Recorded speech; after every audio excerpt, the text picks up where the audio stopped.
जिस खातून को अपनी इज़्ज़त की परवाह नहीं होती वो किसी की भी इज़्ज़त की परवाह नहीं कर सकती।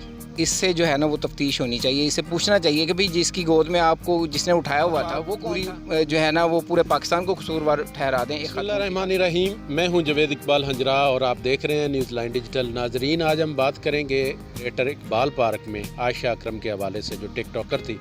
कुछ शहरी मेरे साथ मौजूद हैं, उनसे बात करते हैं। उनसे भी अस्सलाम वालेकुम। जी वालेकुम अस्सलाम। 14 अगस्त वाले दिन जो मीनार पाकिस्तान में एक बच्ची के साथ जो हिरासा करने की कोशिश का एक वाक़या पेश है, जानते हैं? हाँ जी, वो मीनार पाकिस्तान है, वहाँ पे एस्टिमेटेड जो बताया जा रहा है कि 80,000 लोग थे, जिनमें फैमिलियाँ भी थी। उसके साथ ऐसा क्यों हुआ? असल में वो इस वजह से हुआ ना कि वो सिक्योरिटी जो है ना वहाँ पे इतनी सिक्योरिटी नहीं थी, जिसके इशू बने हैं, जिसके बिना पे वो देखे ना वहाँ पे उन्हें बहुत सारे सरकारी इदारों के लोगों को मुअत्तल कर दिया गया वहाँ से। नहीं, सिक्योरिटी पर्पज़ अपनी जगह, लेकिन मैं कह रहा हूँ कि वहाँ पे फैमिलियाँ और भी थी। 80,000 लोग थे, विद फैमिली लोग गए हुए थे, काफ़ी सारी फैमिलियाँ भी थी, ख़वातीन भी थी।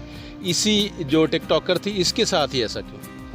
हाँ, ये हो सकता है कि जैसे वो कह रही है मेरे फॉलोअर्स थे और वो पहले तो वो बिल्कुल ठीक रहे, बाद में जैसे ही वो आपे से बाहर हो गए तो ये रिस्पॉन्स देने पे प्रॉब्लम बनती है कि अगर आप किसी को अपने आप से ज़्यादा रिस्पॉन्स देंगे तो ज़ाहिरी बात है आप उससे सेफ़ नहीं रह सकते। तो हो सकता है कि ये आयशा कराम जो हैं इन्होंने उन्हें रिस्पॉन्स ऐसा दिया हो कि जिसकी वजह से ये ख़ुद अपने आप में सेफ़ ना रह सकी हों।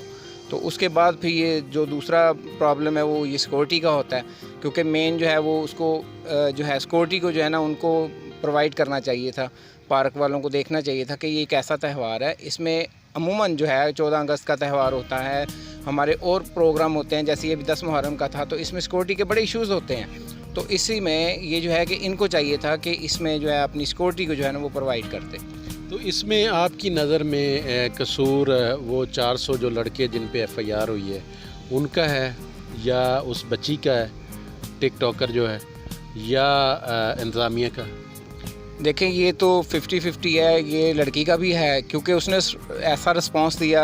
आप देखें कि ये इस चीज़ को जो है वो जब इतना आपको करेंगे इस माशरे में, देखें हम रहते हुए हर इंसान यहाँ पे तबके के हिसाब से अगर हम देखा जाए तो यहाँ पे जो है ना वो 60% लोग पढ़े लिखे ऐसे हैं जो अब ग्रेजुएटेड हैं, और उसमें से जो 40% लोग हैं उसमें से 20% लोग ऐसे हैं जो बस समझते हैं इस चीज़ को, और 20% लोग बिल्कुल ऐसे जाहिल हैं, पढ़े होने के बावजूद, पढ़े लिखे होने के बावजूद ऐसे जाहिल हैं कि वो इस चीज़ को बजाय कि इस चीज़ से वो सबक हासिल करने के वो इस चीज़ का जायज़ा लेते हैं। वो इस चीज़ से बजाय इसके सबक लेने के वो इस चीज़ को प्रमोट करते हैं, मज़ीद इसको उछालते हैं। तो मैं तो यही कहूँगा भाई इसके। इस पार्क में आप कितने अरसे से आ रहे हैं? मैं भाई इस पार्क में तकरीबन कोई 20-25 साल से आ रहा हूँ। 20-25 साल के ड्यूरेशन में यहाँ पे कोई हिरासगी का ऐसा वाक़या पेश आया हो? ख़वातीन रोज़ाना आती हैं, बल्कि अभी भी ख़वातीन फिर रही हैं, वॉक भी कर रही हैं, फैमिली के साथ भी लोग आए हैं, विदाउट फैमिली भी होंगी ख़वातीन। तो कोई वाक़या किसी के साथ पेश आया? नहीं, ऐसा तो नहीं हुआ। गाय बगाए कभी ऐसा हो जाता है कि कोई वबास लड़के आ जाएं या कोई ऐसा जेब कतरा आ जाता है, या किसी को हरासा करने की, लेडीज़ को नहीं किसी को भी, यानी कि वो कहता है जी जो है आपके पास निकाल दें। वो आजकल कहीं से भी बंदा महफूज नहीं है। आप मोहल्ले से निकलते हैं तो आप इसी चीज़ के डर में रहते हैं कि कोई इधर से ना आ जाए, कोई इधर से ना आ जाए। नहीं, ये तो एक अलग इशू हो गया ना, वो तो चोर हो गया, डकैत हो गया, वो तो किसी को भी कर सकता है। हिरासगी ये ख़वातीन को नहीं, यहाँ पे तो नहीं है, बिल्कुल भी नहीं, हमने नहीं देखी यहाँ पे कभी भी जो है ना वो हमारे यहाँ पे पार्क में जो है माशाल्लाह कभी भी आज तक नहीं हुआ जी। तो अब आप मुझे ये बताएं कि ये सज़ा किसको होनी चाहिए? उस लड़की को होनी चाहिए, या वो 400 लोग जो इसमें शामिल हैं FIR में, या उनको होनी चाहिए? भाई देखें, ये सज़ा जो है ना, अगर वो लड़की इस चीज़ को समझती है कि ये इसके साथ ज़्यादती हुई है तो वो सज़ा तो उसको हो ही गई है, अगर वो ये समझती है। अगर वो इस चीज़ को बिल्कुल भी नहीं समझती तो वो फिर अपने आप को जो है ना वो भाई आगे अरूज पे लेके जा रही है कि मैं जो है ना इस बहाने से नहीं तो इस बहाने से मैं अपने आप को जो है ना वो यानी कि वो कर सकूं कि लोग मुझे जो है ना वो ज़्यादा फॉलो कर सकें। पहले वो एक आम से एक इलाके के अंदर टिकटॉकर थी, कुछ लोग उसे जानते थे। अब पूरे पाकिस्तान में ये इशू खड़ा हो गया हुआ है और उसका नाम ले ले के इस बात को ज़्यादा से ज़्यादा बढ़ाया जा रहा है कि जी ये लड़की थी और ये इसके देखें ना उसमें तस्वीर उसकी कुछ चंद ऐसी हैं जो पूरे उसमें जो है ना वो नेट पे भी उन्होंने डाल दी हुई हैं और मीडिया पे भी वो आ रही हैं कि वो कुछ लड़के ने उसको गोद में उठाया हुआ है। और इस चीज़ से देखते हुए तो ये ऐसे लगता है कि जैसे कोई प्रोपोगंडे के हिसाब से इस चीज़ को जो है ना वो उछाला गया कि लोगों की तवज्जो जो है हटा के किसी एक और चीज़ की तरफ कर दी जाए।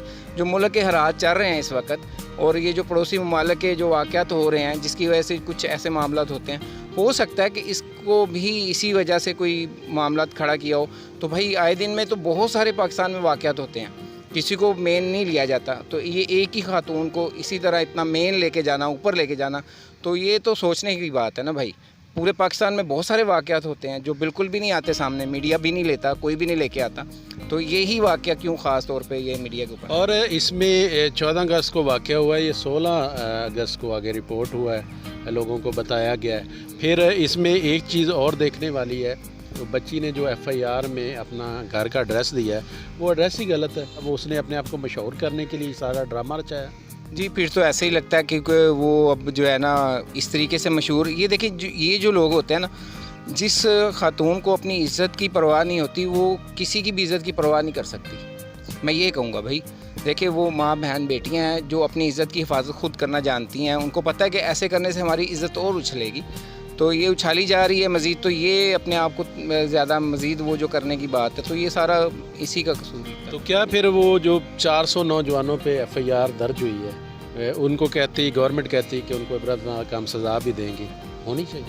भाई ये देखें ना, तफ्तीश तो 400 लोगों से हो रही है और इससे जो है ना वो तफ्तीश होनी चाहिए। इसे पूछना चाहिए कि भाई जिसकी गोद में आपको जिसने उठाया हुआ था वो कौन था, और जिसके साथ आप तस्वीरें और आपकी पिक्चरें बनी हुई हैं वो कौन था, उसके बारे में कोई इशू नहीं आ रहा। अब कोई भी बंदा गया, मैंने वो देखा था उसमें, तो वो जो उधर के हुकूमत के बाला लोग जो बड़े अफीसर लोग हैं उसके सर पे हाथ रख के वो पहुंचे हुए थे कि ये ऐसा है, ये ऐसा, ये कोई मामला नहीं होगा, हम आपको इंसाफ दिलवाएंगे। तो भाई ये पहला इशू ये होता है कि पहले आप उनसे पूछें कि ये आप जिसकी गोद में हंस हंस के आपकी जो वीडियो बन रही थी तो वो क्या है, वो उसमें क्या चीज़ है। तो उसमें तो डबल माइंडेड पूरी आवाम को आप कैसे यानी बेवकूफ़ बना सकते हैं ना।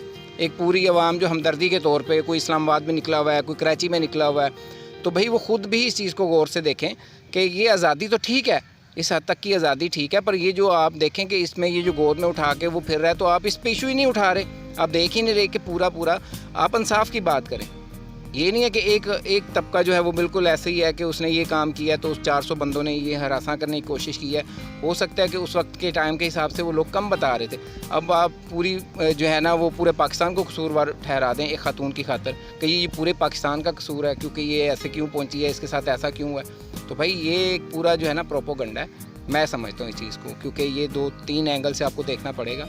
तो उस चीज़ में से यही निकलेगा कि इसकी तफ्तीश होनी चाहिए, इस लड़की से पूछना चाहिए भी आपने पहले अपना एड्रेस क्यों गलत बताया। बकौल आपके जैसे उन्होंने एड्रेस गलत बताया, वहाँ पे लोग पहुँचे हैं, वहाँ देखा कि भाई ये तो हमारी रहायश है, हम तो ये तो सीधी सी गलत सी बात है, तो ये बिल्कुल नहीं होना चाहिए। तो क्या हम देंगे हमारी जो नौजवान नस्ल है जो सस्ती शोहरत के लिए अपनी जो कीमती इज़्ज़त है जो बहुत ही कीमती है उसको नीलाम कर देते हैं? भाई ये बिल्कुल अच्छा सवाल है। देखें ये जो है ना, नबी करीम सल्लल्लाहु अलैहि वसल्लम ने इरशाद फरमाया, एक सहाबी पास आके अर्ज़ करने लगे, या रसूलुल्लाह सल्लल्लाहु अलैहि वसल्लम मेरा दिल चाहता है मैं ज़ना करूं। तो अल्लाह के महबूब ने फरमाया कि भाई ये कैसा सवाल इसने किया। तो सहाबा को इस चीज़ पे गुस्सा आया, पास बैठे हुए सहाबा को गुस्सा आने की वजह से तो अल्लाह के महबूब ने फरमाया इधर आ मेरे पास आके बैठ। वो बैठा और कहा कि क्या कह रहा है तू। उसने कहा जी मुझे ज़ना की इजाज़त दे। तो अल्लाह के महबूब ने फरमाया क्या तू ये चाहता है कि तेरी बहन के साथ कोई ज़ना करे। तो उसने आगे से सहाबी ने अर्ज़ किया, या रसूल सल्लम मैं और मेरे माँ बाप आप पर कुर्बान, मैं कभी भी ये नहीं चाहता। तो फिर अल्लाह के नबी ने फरमाया क्या तू चाहता है तेरी माँ के साथ कोई ज़ना करे। तो उस सहाबी ने अर्ज़ किया, या रसूल सल्लम मैं कुर्बान, मेरे माँ बाप आप पर कुर्बान, मैं बिल्कुल नहीं चाहता। गर्ज़ के अल्लाह के महबूब ने यही चीज़ अपनी उसकी खाला फुप्पो ये सारे रिश्तों को गिनवाते हुए फरमाया कि या इन सब के साथ तू चाहता है कि ज़ना हो। तो उस सहाबी ने अर्ज़ किया, या रसूल सल्लम मैं नहीं चाहता कि मेरी किसी भी ऐसे उसके साथ ज़ना हो। तो कहने अल्लाह के नबी ने फरमाया कि कोई भी शख्स ऐसा नहीं चाहता कि उसकी माँ के साथ, उसकी बहन के साथ, उसकी बेटी के साथ ज़ना किया जाए। तो वो सहाबी पास आए, अल्लाह के महबूब ने उसके सीने पे जो है दस्ते मुबारक रखते हुए एक दुआ दी।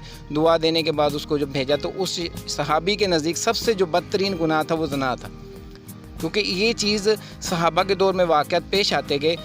तो मेरे भाई जब ये सहाबा के वाक़यात हमारी ज़िंदगी के लिए इसलिए हैं कि हम अपनी ज़िंदगी के रुख को ठीक कर लें, ना कि हम एक दूसरे के साथ लड़ते फिरें, ना कि हम एक दूसरे के ऊपर उंगलियां उठाते फिरें।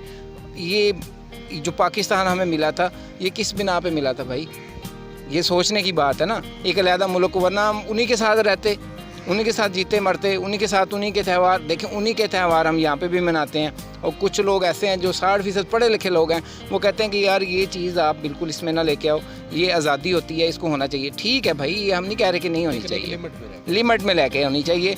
और जो बाकी तबका है बेचारा, वो पिस जाता है इस चीज़ में, वो इज़्ज़त की बिना पे वो तो बिल्कुल सामने नहीं आता। बहुत सारे घर हैं, बहुत सारी बच्चियाँ ऐसी हैं जिनको आपको सोचना चाहिए, जिनके बारे में देखना चाहिए। वो बेचारी घरों में पिसती पिसती वहीं पे मर जाती हैं, उनका कोई साले हाल नहीं होता, कोई पूछने वाला नहीं होता, उन तक कोई पहुंचता नहीं है। और ये इस चीज़ को आपने इतनी ऊंची हवा देना और इतना ऊपर लेके जाना, और एक है कि वो एक शहर के लिए है, एक वो इलाके के लिए है, बाद में उसको इतना प्रमोट करना और इतना ऊपर लेके जाना, तो भाई ये तो खुलेआम आपको खुद पता है, हर बंदे के जहन में ये बात आती है। मैं अपनी बहन को भेजूँगा तो मैं उसको स्कोर होने के बाद ही भेजूँगा ना, मैं उसके लिए उसके एतमाद को जीतने के बाद भेजूँगा, क्योंकि मुझे उसके ऊपर एतमाद है कि मेरी बहन जा रही है, मुझे 100% उस पर जो है ना कॉन्फिडेंस है उसके अंदर इस तरह का कि वो जा सकती है। अगर नहीं जा सकती तो ज़ाहिर बात है वो मुझे खुद कहेगी कि भाई मैं नहीं जाऊंगी। तो जो ख़वातीन कहती हैं कि हम मर्द के बगैर ज़िंदगी गुजार लेंगी, हम आल नाल हैं, मर्द की हमें ज़रूरत ही नहीं, तो किसी न किसी जगह पे मर्द की ज़रूरत तो उनको पड़ती है। ऐसा क्यों ये हमारी जो नौजवान नस्ल है ये सोचने लग गई है और इस साइड पे चल पड़ी? देखिए भाई, ये चीज़ तो बिल्कुल भी नहीं हो सकती, ये तो अल्लाह का कानून ज़ाब्ता ही नहीं है। अल्लाह की तरफ से अल्लाह ने ये जो है ना मर्द को जो है ना औरत के ऊपर हाकम बनाया, इसलिए कि ये इसकी उसकी जो है इज़्ज़त आबरू की हिफाजत कर सके। औरत जो है ना वो नाजुक चीज़ है, नाजुक मजाज है, और वो माँ भी है, बहन भी है, बेटी भी है, बीवी भी है, तो उसके हकूक़ को पूरा करने के लिए एक मर्द की ज़रूरत है। अगर वो खुद ब खुद अपने खामत से नहीं पूरा कर रही तो किसी मर्द के पास तो जा रही है भाई। तो ये ऐसे कि हम ऐसे मुआशरे में रहते हुए कि वो कहे कि मुझे किसी मर्द की ज़रूरत नहीं है, तो ये गलत बात है, ये नहीं हो सकता। अगर बहन है तो उसको भाई की ज़रूरत है, अगर वो उसका बाप है तो बेटी पैदा हुई है तो उसका बाप उसका ज़िम्मेदार है, अगर वो पैदा ही नहीं हुई है तो वो पैदा कैसे होगी? अगर भाई मर्द ही नहीं होगा तो वो कैसे पैदा होगी? तो ये चीज़ मैं नहीं अच्छा समझता इस चीज़ को। अल्लाह की हदों से आप बाहर नहीं निकल सकते। अगर गैर का, अगर आप कहते हैं कि जी हम जो है ना वो बाहर के जो है ना वो सारे के सारे निज़ाम को अपने अंदर ले आएंगे, भाई उनकी इज़्ज़त बिल्कुल जो है ना वो सस्ती हुई पड़ी है। उनको ना अपनी इज़्ज़त का पता है, ना उनको ज़िल्लत का पता है। वो अपनी ज़िंदगी एक जानवरों की तरह गुजार रहे हैं, उनको तो पता ही नहीं है बेचारों को, उनके ऊपर तो तरस आने वाली बात है।